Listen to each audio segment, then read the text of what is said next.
Evangelio de Juan, capítulo 16, y vamos a leer desde el versículo 16 hasta el 24. Dice la palabra del Señor: todavía un poco y no me veréis, y de nuevo un poco y me veréis, porque yo voy al Padre.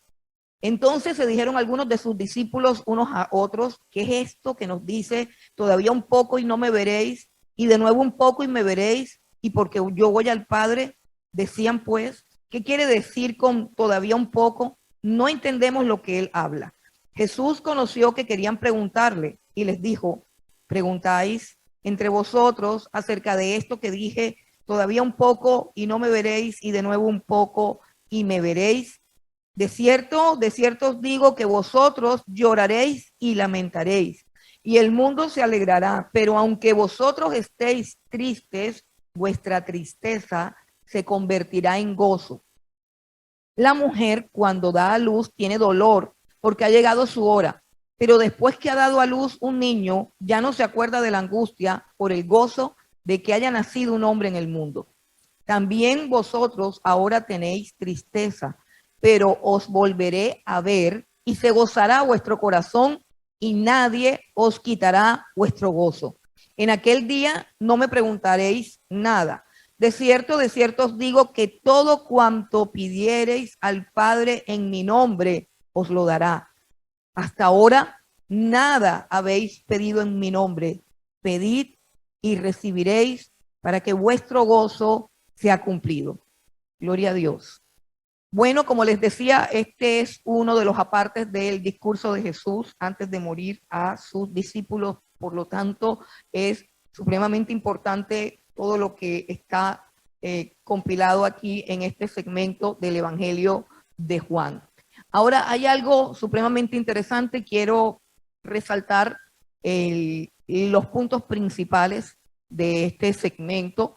Y primeramente, Jesús nos está hablando, o le está hablando a los discípulos que, como ya sabemos, están al borde de comenzar un momento supremamente difícil, traumático, conflictivo, confuso, perturbador para sus vidas, porque ese Jesús que se había convertido en absolutamente el todo de ellos iba a ser quitado. Y Jesús sabe que eso va a ocasionar un trauma muy fuerte y los está preparando para eso. Pero hay algo interesante que dice Jesús, hay unas cosas muy interesantes que dice Jesús aquí, y es que lo que él dice es que esa tristeza se va a convertir en gozo. Mire que es algo importante lo que él dice, porque él no está diciendo que la tristeza va a ser reemplazada por un gozo. Es decir, que hay un dolor, que hay una pena, pero que luego va a venir una bendición diferente a ese dolor y a esa pena. No es exactamente eso lo que Jesús está diciendo. Lo que Jesús está diciendo es que precisamente ese dolor, precisamente esa pena, precisamente esa angustia se les va a convertir en gozo, se les va a convertir en alegría, se les va a convertir en una gran celebración. El Señor Jesucristo murió de la forma más terrible, de la forma más humillante, de la forma más dolorosa, de la forma más traumática. Y aunque sabemos que Él cargó todos nuestros dolores, todos nuestros pecados, y conocemos la profundidad de los dolores de la cruz, de los sufrimientos del Calvario, también no debemos dejar pasar por alto la turbación y la confusión de aquellos que lo habían dejado todo para seguirlo. Pero, ¿cuál fue la tristeza que se convirtió en gozo? Esa fue la tristeza. La tristeza que se convirtió en gozo fue la tristeza de su muerte, porque Jesús murió por todos nuestros pecados, Jesús cargó el peso de nuestra maldad, Jesús sufrió lentamente el oprobio, la vergüenza, la ignominia, la difamación, la traición, dolor físico, dolor mental, dolor emocional, todo tipo de dolores hasta llegar a la muerte más humillante, más vergonzosa, la muerte de la cruz. Pero ahí no termina la historia. El Señor Jesucristo resucitó. Y esa resurrección gloriosa se convirtió en el día más gozoso de todos estos discípulos que alguna vez se habían escondido, aterrorizados, que habían claudicado en un momento dado en su fe y en sus convicciones, ahora están llenos de gozo, ahora están llenos de alegría.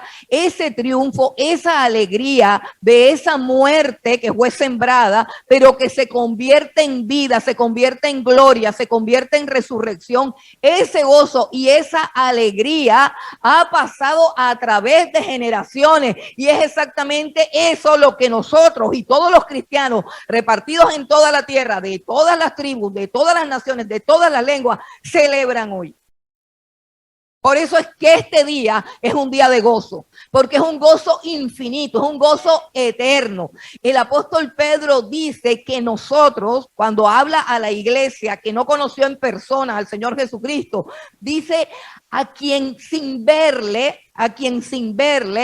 hemos creído y nos gozamos, dice Pedro, con un gozo inefable y glorioso. Y la palabra inefable significa que no existen ninguna palabra para describir ese gozo, para describir esa alegría. Es el gozo más grande y es el gozo más celebrado. Es la victoria más celebrada y más gloriosa que pueda celebrar la humanidad entera. Ahora, exactamente, ¿cuál es el componente esencial de ese gozo? ¿Qué es eso que Jesús dice aquí en el capítulo 17? Que ese gozo no nos los quitará nadie, no se los quitará nadie. Mire, el versículo 22, también vosotros ahora tenéis tristeza, le dice Jesús a sus discípulos, pero os volveré a ver y se gozará vuestro corazón y nadie les quitará ese gozo. Nadie les quitará ese gozo. ¿En qué consiste ese gozo que no puede ser quitado? Bueno, la clave para entender ese gozo está en el versículo 16 y en el versículo 22. En el versículo 16 dice, todavía un poco y no me van a ver más. O sea, un poquito más y no me verán. Esa es la tristeza. Pero dice, y de nuevo un poco y me verán, me verán. Entonces, en el versículo 16, el gozo es me verán. Jesús le está diciendo a los discípulos, ustedes me verán. Pero en el versículo 22 dice, también ustedes ahora tienen tristeza, pero yo los volveré a ver. Entonces, en el versículo 22, Jesús dice, yo los veré. En el versículo 16 dice, ustedes me volverán a ver. Y en el versículo 22 dice, yo los volveré a ver. El gozo consiste en la comunión íntima, real y verdadera con Cristo Jesús. El que lo podemos ver no con nuestros ojos, pero lo podemos ver con el Espíritu, con el corazón y a través de las Escrituras, y podemos tener la misma experiencia de comunión por su Espíritu que tuvieron aquellos de cuerpo presente. Y por eso Jesús dice, me volverán a ver y yo los volveré a ver. Es decir, yo los veré y ustedes me verán. No hay nada que produzca más gozo que conocer a Jesús de verdad. No hay nada que produzca más gozo que entender y comprender de manera real que Él me conoce a mí. Yo no sé si ustedes se acuerdan de Agar, la sierva egipcia de Abraham. Una mujer que con toda seguridad conocía de oídas al Dios de Abraham. Es imposible, porque lo relata la Escritura, que Abraham era llamado amigo de Dios porque a todo el mundo le testificaba del Dios que lo había sacado de Ur de los Caldeos. Así que es completamente imposible que la sierva egipcia Agar no conociera, no hubiese hablado o no hubiese escuchado de boca del mismo Abraham que existía un Dios poderoso, grande, eterno y glorioso. Ella sabía del Dios de Abraham, había escuchado acerca del Dios de Abraham, pero un día en que empieza a tener una crisis, porque después de que la usaron como una probeta, después de que usaron su vientre para engendrar a un hijo, la empezaron a mirar feo. Y ella, al sentirse humillada y rechazada en su angustia y en su desespero, huyó. Pero la Biblia dice que el Dios de Abraham la encontró en el desierto y le dice por su nombre: ¿a dónde vas, Agar, sierva de Sara? Y Agar le dice: estoy huyendo de mi ama. Y bueno, y Dios ahí le da una cantidad de promesas. El mensaje no tiene que ver con Agar, el mensaje tiene que ver con el Dios que a través de esa experiencia con Agar se manifiesta como el Dios que nos ve y el Dios que nosotros por su espíritu podemos ver. Porque Agar le dijo: no eres tú el Dios viviente que me ve. Y lo que impacta a Agar de esa experiencia con ese Dios que ella conocía de oídos es que pudo tener una experiencia y darse cuenta que ese Dios la estaba viendo. En el momento más oscuro y más tétrico de su vida la estaba mirando. A ella, que no es la protagonista de nada.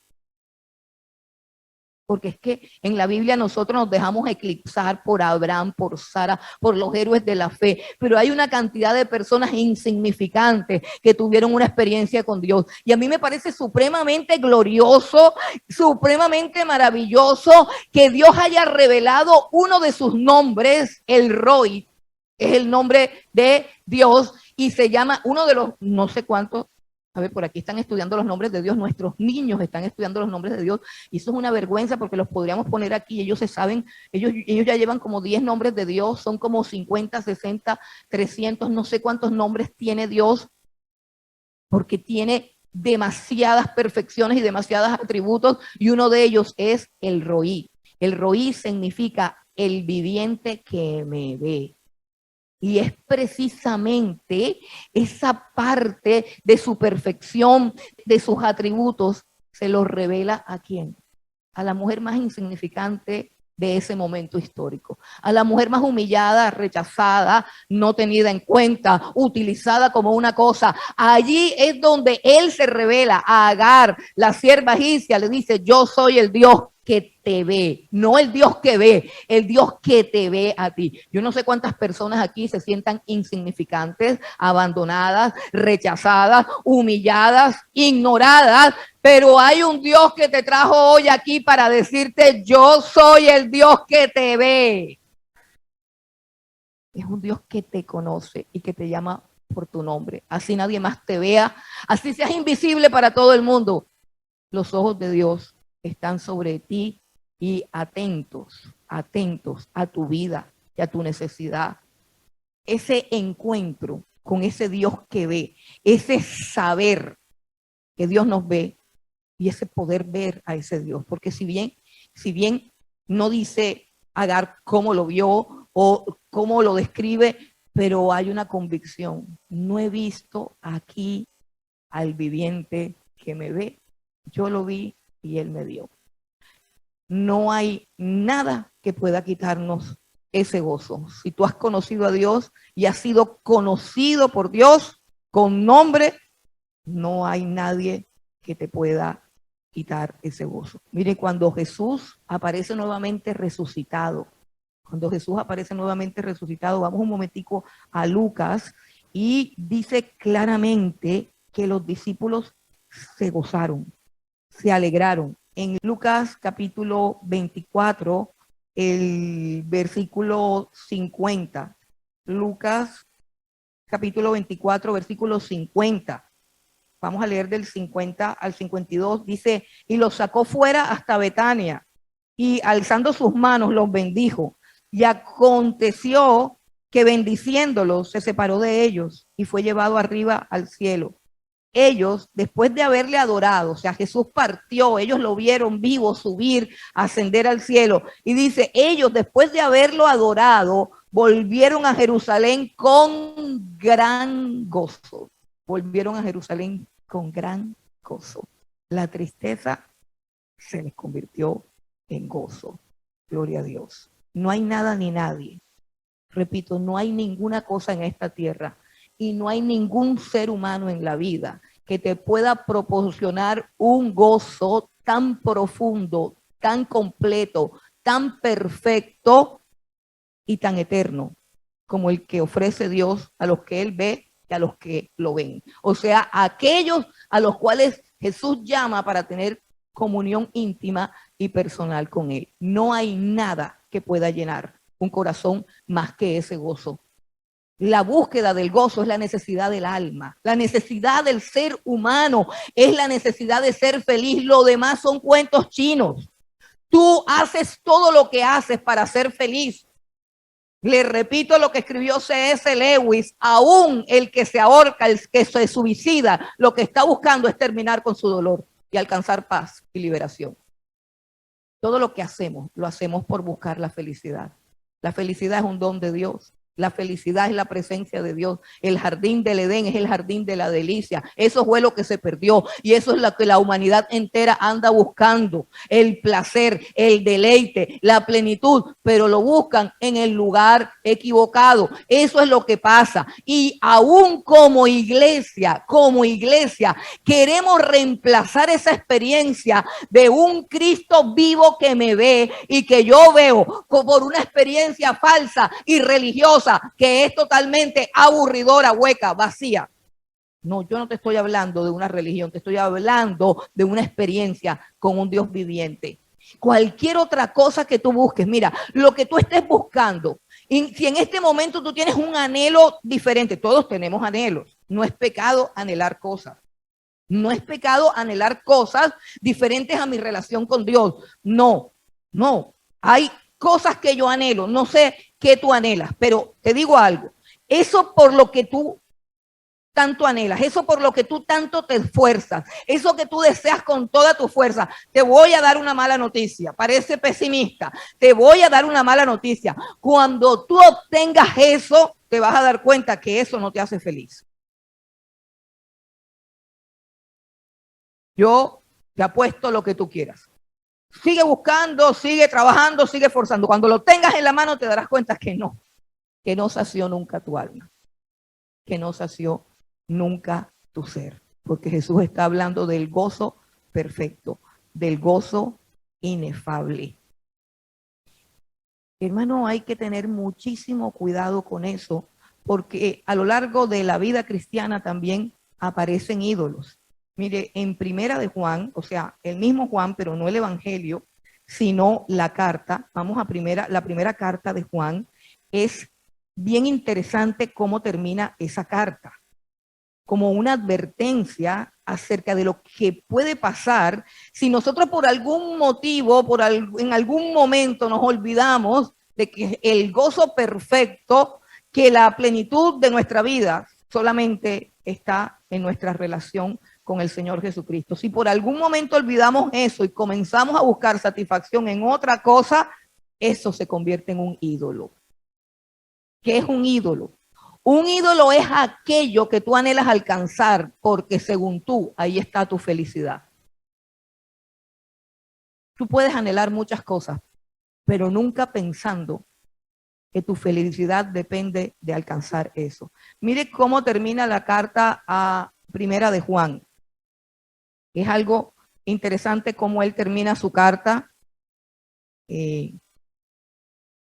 Dice el versículo 20 y 21, los dos últimos versículos de primera carta de Juan. Dice, pero sabemos que el Hijo de Dios ha venido y nos ha dado entendimiento para conocer al que es verdadero. Y estamos en el verdadero.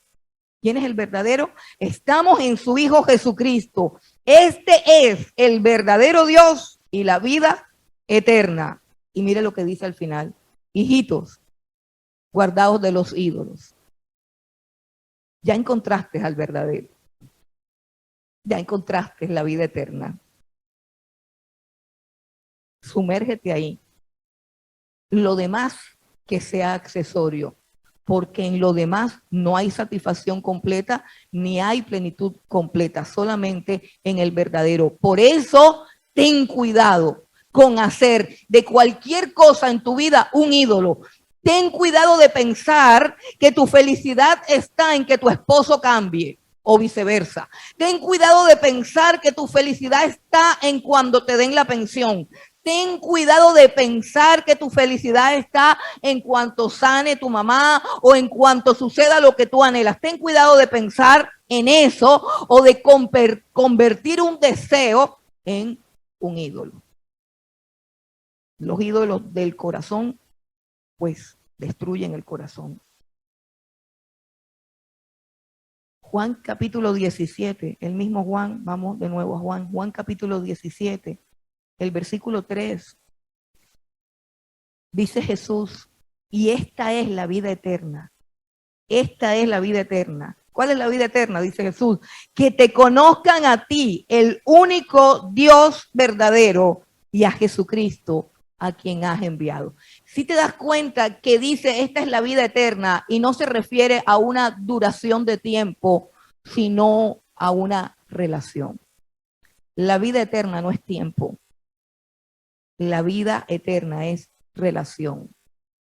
Si tú tienes comunión con Dios a través de Jesucristo, la vida eterna está fluyendo en tu corazón. Y si esa vida eterna está fluyendo en tu corazón, pues es eterna. Nunca va a dejar de fluir. La vida eterna no es tiempo. La vida eterna no comienza cuando te mueras y según tú vayas para el cielo. No. La vida eterna comienza cuando Cristo Jesús viene a formar parte de tu alma, de tu corazón, cuando Él entra en tu vida, cuando Él comienza a ser aquel a quien tú ves y aquel que te ve. Aquel que te ve. Ahí ya tienes la vida eterna. Bueno, continuemos nuevamente con el pasaje. Hay otra cosa interesante que dice Jesús en el versículo 23 y parece que no tuviera como mucha relación con lo que estamos hablando. En el versículo 23 dice Jesús, en aquel día no me preguntarán nada. De cierto les digo que todo cuanto pidieran al Padre en mi nombre, Él se los dará. Dice, en aquel día no me preguntarán nada. ¿Y cómo así? ¿Qué tiene que ver que no le pregunten nada con lo que Él está diciendo? Que la tristeza se va a convertir en alegría, que el dolor se va a convertir en gozo. ¿Qué tiene que ver eso con que en ese día cuando su tristeza se haya convertido en gozo, ya no le van a hacer ninguna pregunta a Jesús? ¿Qué tiene que ver eso? Bueno, eso tiene que ver con que muchas veces la tristeza, la angustia, la confusión y el dolor son causados por la ignorancia, por no comprender, por no entender las cosas de Dios, por no conocer ni entender lo que está sucediendo. Entonces, mire, por ejemplo, lo que dice el Señor cuando se refiere a aquel día. ¿Cuál es aquel día? O sea, el día en que se convierta su tristeza en gozo. También en el capítulo 14, versículo 20, Jesús habla de aquel día. O sea, es un día especial, es el día de la alegría, es el día del gozo. 14, 20 dice en aquel día. ¿Sí ve? En aquel día que va a pasar. En aquel día ustedes conocerán que yo estoy en mi Padre y ustedes en mí y yo en ustedes. En aquel día ustedes entenderán esta relación. En aquel día ustedes experimentarán esta comunión, el Padre, el Hijo, y nosotros en el Hijo y el Hijo en el Padre. Eso se llama gozo, eso se llama paz, eso se llama plenitud. Aquel día. Y aquel día para los discípulos es un día, quizás para mí fue otro día y quizás para ti fue otro día, pero cuando llega ese día, ese es el día de la eternidad. Ese es el día de la salvación, ese es el día del gozo, ese es el día de la alegría indestructible, ese es el día del gozo que nadie te podrá quitar jamás. No es un día en el que terminen las penas, no es un día en que terminen los problemas, de pronto van a comenzar y peor, pero nunca, nunca terminará el gozo, nunca terminará la alegría, porque ese gozo, dice el Señor Jesús, nadie te lo podrá quitar. Aquel día entenderás. Capítulo 15 de Juan, aquel día entenderás. Capítulo 15, versículo 26, Dice, pero cuando venga el Consolador, ¿cuándo? Pues aquel día, cuando venga el Consolador, a quien yo les enviaré del Padre, el Espíritu de verdad, el cual procede del Padre, él dará testimonio acerca de mí. ¿Por qué no me preguntarán nada? Porque el Espíritu vendrá sobre ellos y ellos, dice la Escritura, recordarán todo lo que Jesús ha dicho, entenderán las Escrituras, entenderán la palabra y comprenderán todo y verán a Jesús y sabrán que Él es quien dijo que era. Ustedes no se han dado cuenta que a veces, y no sucede solamente con la Escritura, sino con cualquier otra frase. A veces escuchas una frase en un libro o en la Biblia o en una película, escuchas una frase y no comprendes realmente lo que significa, pero la frase queda grabada en tu mente. Y luego pasan cosas y dices, ah, ya entiendo lo que eso significa. Eso sucedió en los discípulos aquel día, cuando vino la luz, cuando vino el Espíritu, cuando Jesús se levantó de entre los muertos. Dice el capítulo 16, el versículo 12 y 14. Dice, aún tengo muchas cosas que decirles, pero ahora mismo no las pueden sobrellevar. Jesús está hablando con sus discípulos, ya se va a ir y dice, yo tengo mucho que decirles, pero ustedes no lo van a poder entender, no lo van a poder manejar, no están listos para entender. Y dice, pero cuando venga el Espíritu de verdad, Él los guiará a toda la verdad. Él los guiará a una parte de la verdad. No, dice, Él los guiará a toda la verdad, porque no hablará por su propia cuenta, sino que hablará todo lo que oyere y os hará saber las cosas que habrán de venir. Él me glorificará. Ojo, esto es supremamente importante, pero nos salimos del tema. El Espíritu Santo no viene a glorificarse Él. El Espíritu viene a glorificar a Cristo, a quien se le debe la gloria, la honra, el honor, la alabanza, la adoración, la sabiduría, las riquezas, el imperio. Todo es del Señor Jesucristo. Y el Espíritu Santo lo que viene es a iluminarnos quién es Jesús, para que nosotros podamos entender que solamente Él es digno de todo lo que existe, de todo lo que podemos dar, de todo lo que podemos conocer. Toda la gloria, toda la honra son solamente para el Señor Jesucristo. Pero eso lo entendemos cuando el Espíritu viene y nos muestra quién es Él. Pero ojo, no en un arrebato místico. Yo tengo problemas con el misticismo. No en un arrebato de locura ya que me encerré en un cuarto y entonces vi un fantasma y entonces salgo echando humo. No. Dice que el Espíritu le recordará todas las cosas que yo os he hablado. Jesús habló. Jesús dijo, yo soy el que soy. Jesús dijo, yo soy el pan de vida. Jesús dijo, yo soy la luz del mundo. El que me sigue no andará en tinieblas. Yo soy la puerta de las ovejas. Yo soy el buen pastor. Yo soy la vida. Yo soy el camino. Yo soy la verdad. Yo soy esto. Yo soy lo otro. Todo lo que dijo Jesús en ese momento no lo entendieron. Y las cosas que hizo Jesús tampoco las entendieron. Ellos no entendieron cuando Él dijo, destruyan este templo que yo en 3 días lo levanto. Ellos no entendieron, pero vino el Espíritu Santo y entonces entendieron todo. Por eso se acabaron las preguntas.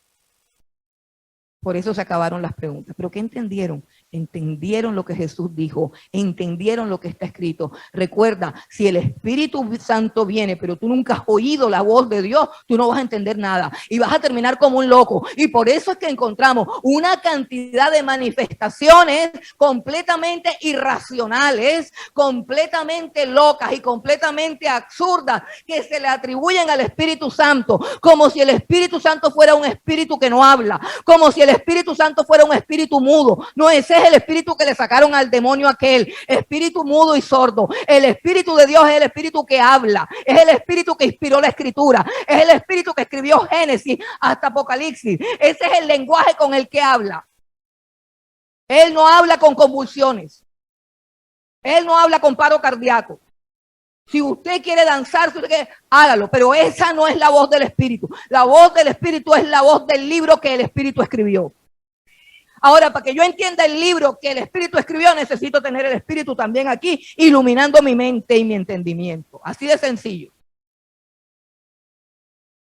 cosas que ojo no vio ni oído oyó, dice Isaías, ni han subido en corazón de hombre. Son las que Dios tiene preparado para que los hagan. Eso lo dijo Isaías. Pero ¿saben lo que dijo el apóstol Pablo? Que todas esas cosas Dios las reveló por el Espíritu. Te lo voy a leer mejor. ¿Dónde está? Lo estoy buscando, ya lo encuentro. Primera de Corintios 2. Yo mejor leo eso porque yo sé que a la gente ese tema le da como cosa. Que le desbaraten la película.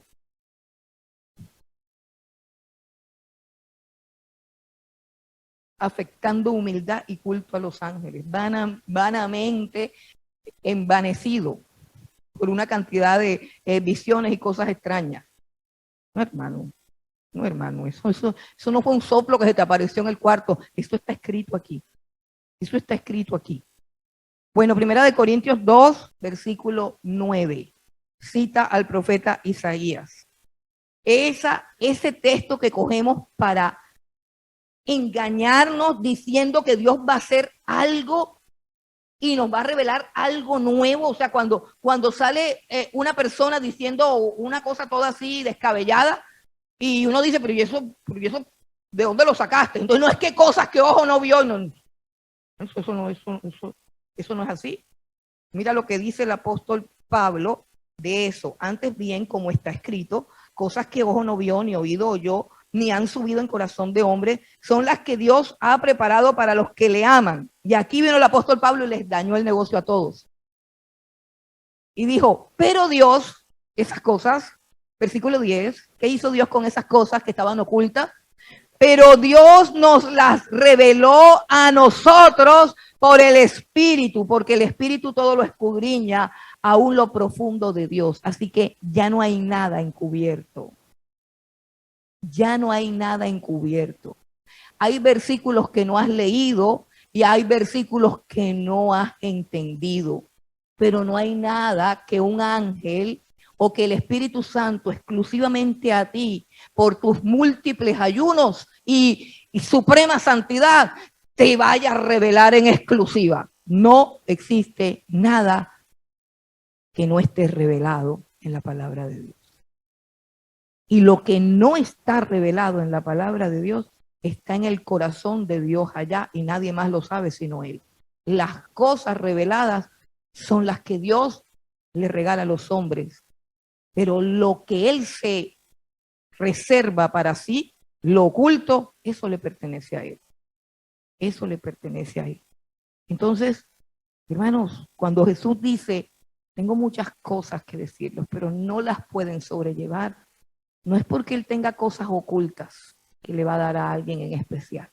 Es porque va a mandar a su Santo Espíritu sobre sus apóstoles escogidos para que echen los cimientos de la fe y nosotros perseveremos en esos cimientos y perseveremos en esa fe y así podamos ser un solo edificio establecido sobre un único fundamento, porque nadie puede poner otro fundamento que el que está puesto, el cual es el Señor Jesucristo. La piedra que desecharon los edificadores vino a ser la piedra principal del ángulo. Gloria a Dios.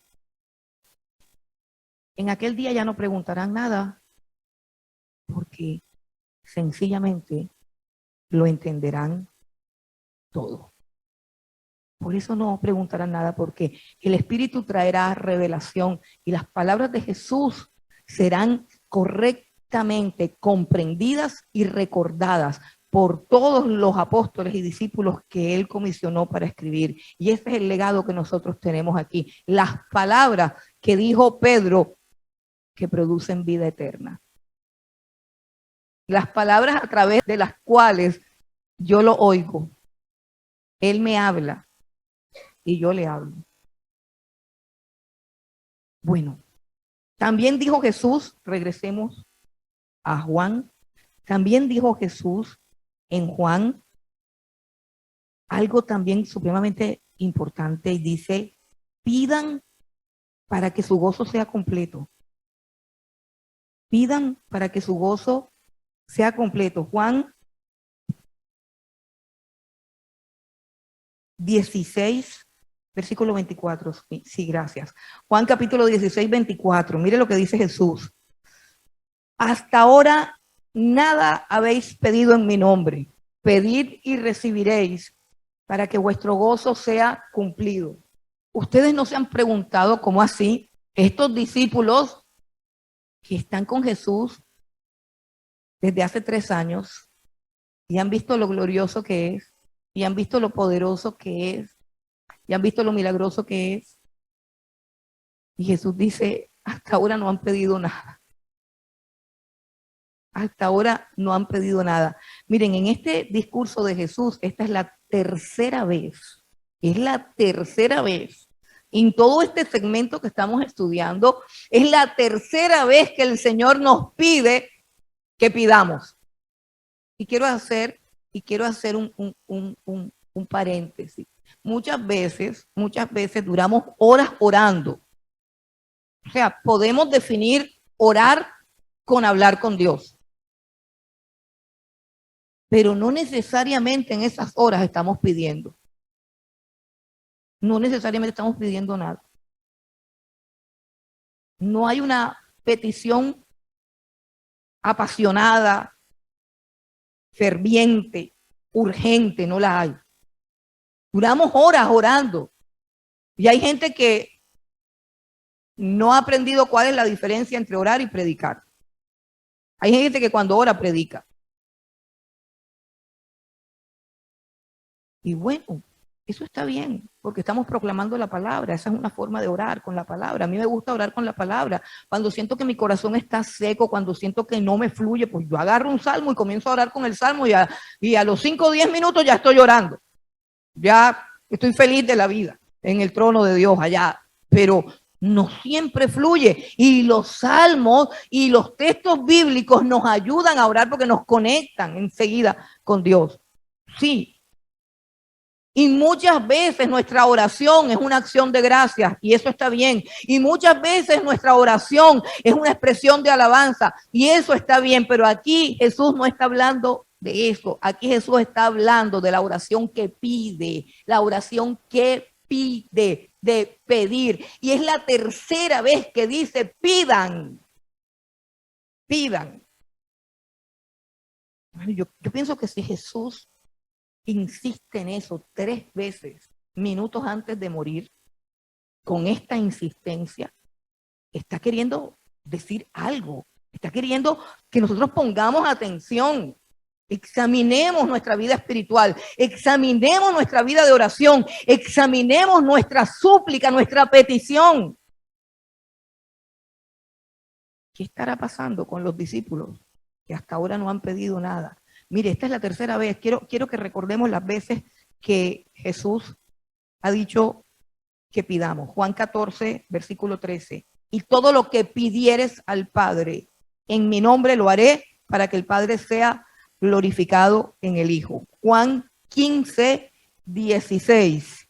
Dice, no me elegisteis vosotros a mí, sino que yo os elegí a vosotros y os he puesto para que vayáis y llevéis fruto y vuestro fruto permanezca, para que todo lo que pidieres al Padre en mi nombre os lo dé. Y ahora esta es la tercera. En Juan 16, 24 dice Jesús, es la tercera vez que les estoy diciendo que pidan, pero no han pedido nada.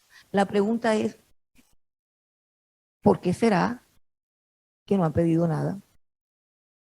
¿Y por qué será? Se los digo de corazón, ¿por qué será?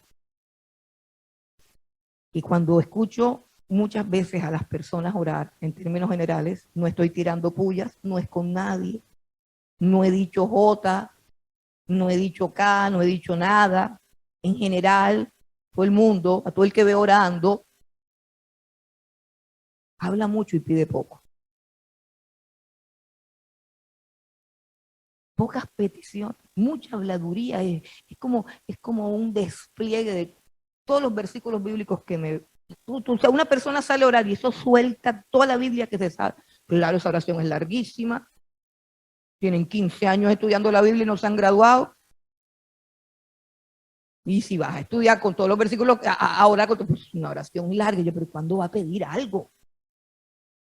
Hermano, ¿sabe por qué me inquieta eso? Porque es que la única esperanza que yo tengo de que después de esa oración pase algo es que usted pida algo. Si usted dura una hora aquí orando, ¡oh! ¡Qué bonito ora el hermano! Y reprendió al diablo, amarró bestias, hizo de todo. No pidió nada. Confesó pecados, lloró, se arrepintió, se perdonó, se levantó, hizo, pero no pidió nada. Hermano, si no pides nada, no va a pasar nada. Yo digo, oiga, pero pidan. Entonces, yo me imagino, o sea, ahora entiendo, ahora comprendo, es que si te subes aquí a orar y no pides nada, no va a pasar nada. Y si lo que pides es, Señor, bendícenos y ayúdanos en este día, que todo nos salga bien, chao. Hermano, casi todos los días Él nos bendice y casi todos los días todo sale bien. O usted todos los días le pasa una tragedia. Todos los días usted viene aquí con una tragedia, viene sagiado, viene todo el día, viene sin billetera, me robaron, todo, eso no pasa sino de vez en cuando. Ay, atracaron al hermano, ay, la cara, hagamos una cita, ay, paguémosle todo, ay, ya. Dice cuando, una vez al año. Pero usted todos los días llega vivo, todos los días llega completo. Todos los días, no pasa nada. Entonces, si usted dice, Señor, bendícenos, ayúdanos, que no nos pase nada, ¿para qué va a orar eso? Si eso siempre es así. Y yo a eso digo, Señor, gracias porque tú nos proteges, Señor, y líbranos del mal, como dice él, líbranos del mal, Señor, y que cuando nos vayas a probar que la cosa no sea tan dura y que nosotros podamos soportar la cosa y que no vayamos, Señor, a tirar la toalla, cosas así de pronto, hermano, pero siempre Él nos cuida, siempre nos protege y yo siempre le doy gracias, a menos que vaya, no sé, para el ejército, a una cosa así o a una oficina así extraña, yo le tengo miedo a algunas oficinas, cosas así, y uno dice, Señor, guárdame, protégeme. Pero si no pides nada, no obtienes nada. Y los discípulos, hermanitos queridos, no habían pedido nada. ¿Cuál será el motivo por el cual los discípulos no piden nada? ¿Cuál será el motivo por el cual nosotros tampoco es que pidamos nada? Pedimos poquito y a veces no pedimos nada. Te voy a decir por qué. ¿Por qué no pides? Yo te pregunto, ¿será porque no tienes necesidades? ¿Cuántas personas aquí tienen necesidades? Uy, pero qué poca gente sin necesidades. No sé, bendecidos, prosperados en victoria. Están equivocados de iglesia, porque esta es la iglesia, la gente necesita, hermano, las que están por allá cerca hay una buena. Entonces, se equivocó de dirección, hermano. Si usted no tiene ninguna necesidad, aquí todos estamos necesitados. Pero igual no piden. ¿Y cuál es el problema? O sea, ¿por qué no piden? Si tienes necesidad, ¿por qué no pides? O sea, le pides más a la gente que a Dios. O no le pides a nadie. ¿Sabe por qué no pedían los discípulos o por qué más bien no pedimos nosotros? Porque a veces pensamos que la respuesta tiene que ver con nuestros propios méritos. A veces creemos que las peticiones que elevemos a Dios tienen respuestas determinadas por nuestro comportamiento, por nuestro mérito. Y como por lo general no es que nos portemos tan bien, nos da pena pedir para que nos digan que no, ¿cierto? Es como cuando uno va donde una persona que ya le ha prestado plata y no le ha pagado. Yo nunca he hecho eso. Pero, ajá, vamos a suponer, y le han prestado plata y nunca ha pagado. Uno dice, no, yo a ella no le voy a prestar más. ¿Por qué? Porque yo nunca le he pagado y con toda seguridad que no me va a prestar más. Eso es normal con los seres humanos. Pero es que, como a veces conocemos tan poco a Dios, pensamos que Dios es así. Pensamos que al pedir, la respuesta de Dios está determinada por el sentido de nuestra dignidad, de nuestro propio mérito. ¿Me lo merezco o no me lo merezco? Y como a diario nos damos cuenta que no nos los merecemos, entonces la oración es así anémica. Señor, si tú quieres, como el leproso, ¿te acuerdas del leproso? Señor, si tú quieres, me puedes limpiar, dijo el leproso, así asustado porque él decía, ¿que me va a querer limpiar ese señor? Y Jesús dijo, si quiero, si quiero. No oramos porque creemos que la respuesta tiene que ver con nuestro mérito. ¿Sabes qué? Tenemos un sentido equivocado, un sentido falso de humildad, un sentido falso de reverencia. Pero ¿sabes qué hay detrás de todo eso? Hay un cierto tipo de orgullo, porque pedir es complicado. Bueno, yo no sé a ustedes, hay gente pedigüeña, pero yo sí tengo problemas con eso de andar pidiendo. Porque pedir es humillante. Pedir es expresar nuestra carencia. Y por eso fue que Jesús comenzó el sermón del monte diciendo, bienaventurados los pobres de espíritu, porque de ellos es el reino de los cielos. Los tojos de espíritu, pobres, y la palabra tojos, que es traducida como pobres, es mendigo. Así que sería una buena traducción decir, bienaventurados aquellos que saben mendigar, que no tienen dignidad, que saben que no merecen nada, pero que de todos modos piden. Dice Jesús, bienaventurados los pobres de espíritu, porque de ellos es el reino de los cielos, porque ellos sí saben clamar al Padre. Bienaventurados aquellos ciegos que decían, Señor Jesús, hijo de David, ten misericordia de mí. Bienaventurada aquella mujer sirofenicia que la pateaban, la insultaban y le decían, fuera, Señor, llévatela, Señor, que se calle, mira que está gritando allá como loca. Y Jesús le dice, no, pero yo cómo voy a darle los panes de mis hijos a los perros como tú. Dice, pero es que los perros comen de las migajas. Por eso es que no pedimos, por orgullo, por soberbia. Y porque a pesar de que estudiamos tanto la Biblia, repito, estamos convencidos que las bendiciones de Dios tienen que ver con nuestro mérito propio. Eso es un orgullo oculto. Pero te quiero decir algo que está en la Biblia. Para Dios es honroso que tú pidas cosas consciente de que no las mereces, pero confiado en que las recibirás por causa de los méritos de Jesucristo en la cruz del Calvario. Porque ahí la gloria no es tuya, sino de Él. Ahí la gloria no es tuya, sino de Él. Vamos a repetirlo en lo que acabamos de leer. Esto es un versículo, se lo deben memorizar. Yo vuelvo y lo leo, eso no importa. Juan 14, versículo 13. Y todo lo que pidieres al Padre en mi nombre lo haré, para que todo el mundo sepa que tú te mereces tantas cosas, para que todo el mundo sepa que yo te apruebo, para que todo el mundo sepa que te estás portando bien. Ya leyeron, por eso hay que leer, porque siempre puede haber una persona acá arriba diciendo barbaridades como la que acabo de decir. Y muchos no se percataron.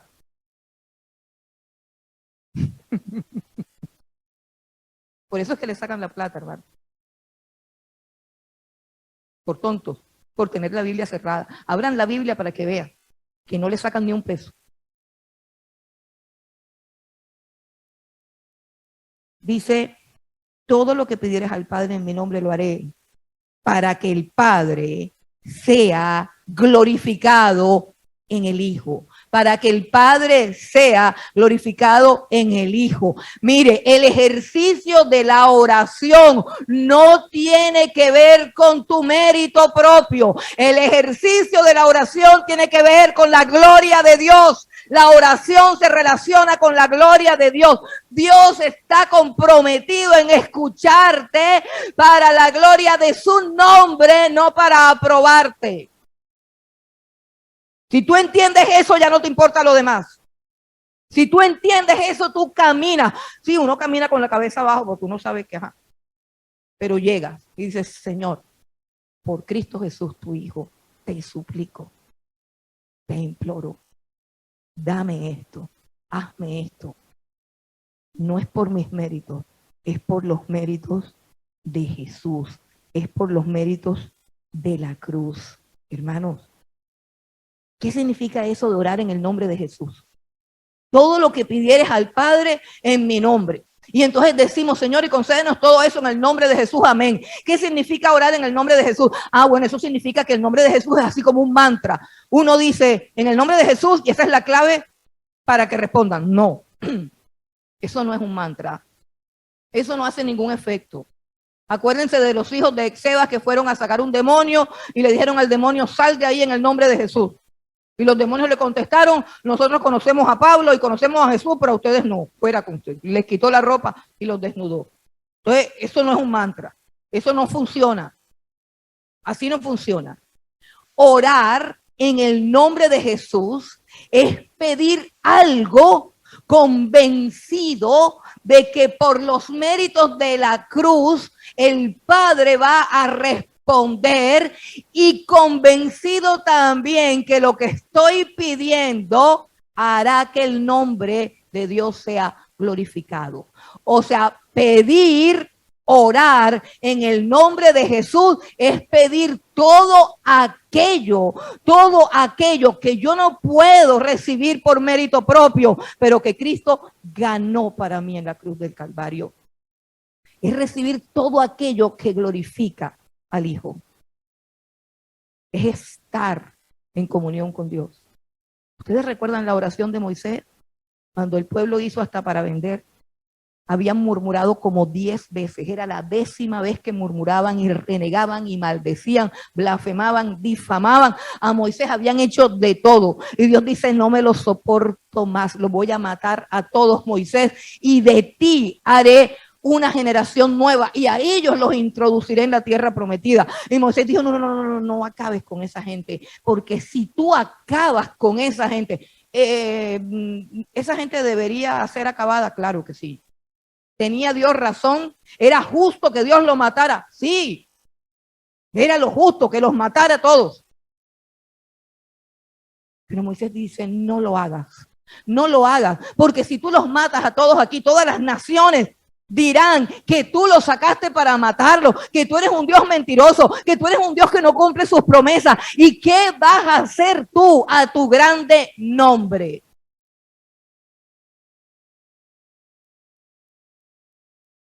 Señor, enséñanos a orar. Ustedes orarán así. O sea, mis discípulos orarán así.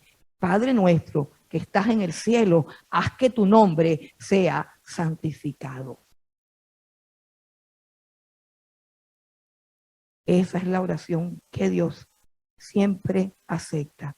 Es más, hermanos, dice, mira lo que yo creo que en el Salmo 2 hay un cuadro tan claro de lo que es orar en el nombre de Jesús, con la certeza de que por causa de Jesús, por causa de quien Jesús es y por causa de lo que Jesús hizo, Dios me va a escuchar.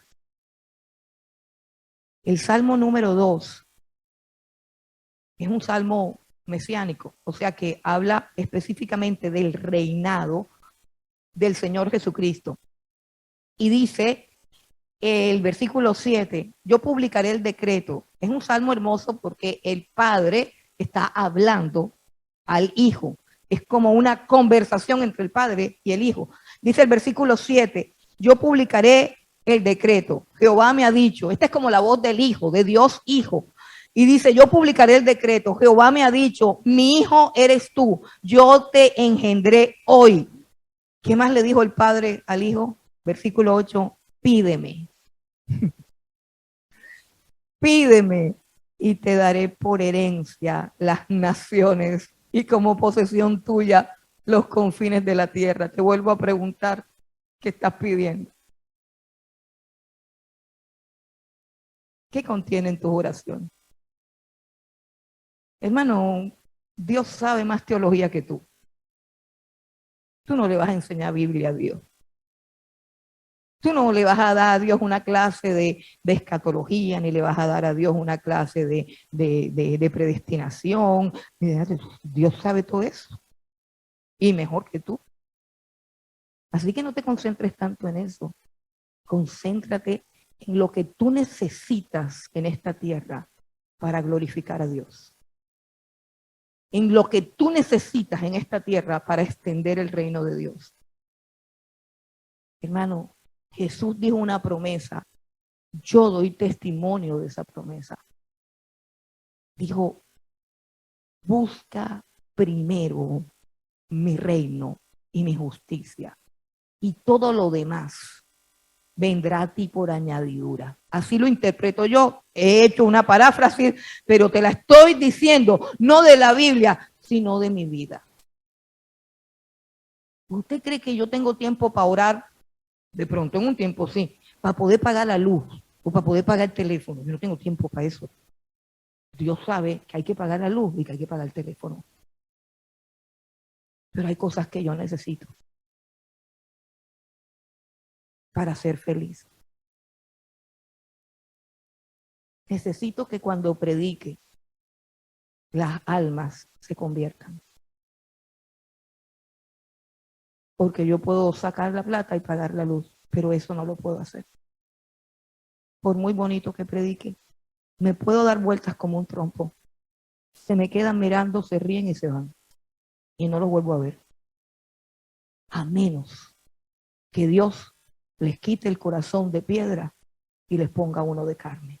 A menos que Dios abra sus oídos, a menos que Dios ilumine su entendimiento, a menos que Dios, dice la Escritura, que hizo que de las tinieblas resplandeciera la luz, haga resplandecer en tu corazón al Señor Jesucristo y conozcas que Él es Dios. Yo tengo cosas que pedir que no están en mis manos. Tú sabes que nosotros no estamos aquí para estrenar carro. Tú sabes que nosotros no estamos aquí para comprar casa. Hermano, ese es el ideal del mundo. Ay, toda la vida trabajando como un negro para comprar una casita. Toda la vida nunca será tuya la casita. Bueno, porque la financiación, ¿a cuántos años es que? 15 años, bueno, ya. Pues, bueno, en 15 años sí tú puedes terminar de pagar tu casita. Si Petro lo permite. Bueno. Ya nada. Hermano, hay gente que está pagando su casa 30 años. 30 años pagando una casa que tiene 2 metros cuadrados por 3. Necesita estar en la calle para poder ser feliz.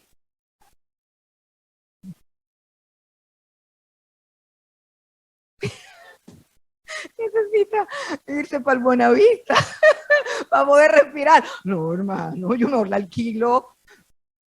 Hermano, la vida de un creyente, yo no estoy diciendo que no compren casa, me compren todo lo que quieran comprar, hagan con su plata lo que el Espíritu Santo les muestre, ese no es mi problema. Lo que yo les quiero decir es que el ser humano que Cristo ha redimido, que Cristo ha lavado, que Cristo ha limpiado, que Cristo ha escogido, que se alimenta de la verdad, que tiene vida eterna, no puede vivir para eso, hermano.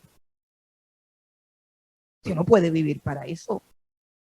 La Biblia dice que eso tiene que ser algo que viene detrás de usted. El bien y la misericordia me seguirán todos los días de mi vida.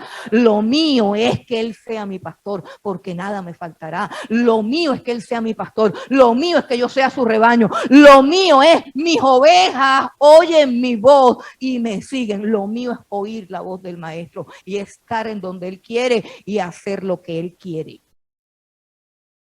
Cuando estoy en eso, lo demás viene. Yo no puedo vivir por las añadiduras, yo tengo que vivir por el reino de los cielos. Pídeme y te daré por herencia las naciones y como posesión tuya los confines de la tierra. Hermano, yo te estoy invitando a que tú cojas tu mente y la abras así como esas mesas plegables, así que son de 4 puestos, pero tú jalas así y se convierten en una mesa de 10 puestos. Coge tu mente así y estírala. Y esto no es el evangelio de la prosperidad, es el evangelio de Cristo. No te confundas. El centro es Cristo. El centro es Cristo, su reino, su palabra, su justicia, su verdad. Vive para eso. Y tus preocupaciones no será pagar la luz. No será pagar el gas.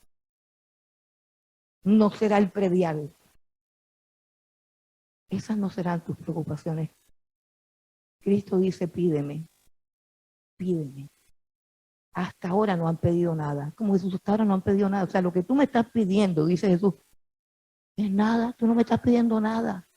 Pídeme algo grande, pídeme algo digno de un rey, pídeme algo que sea digno del Todopoderoso, del gran yo soy. Pídeme algo que me glorifique. Pídeme algo que asombre a los demás y que sepa que lo hice yo y no lo hiciste tú. Pídeme algo para mi propia gloria. Dios se glorifica en la oración.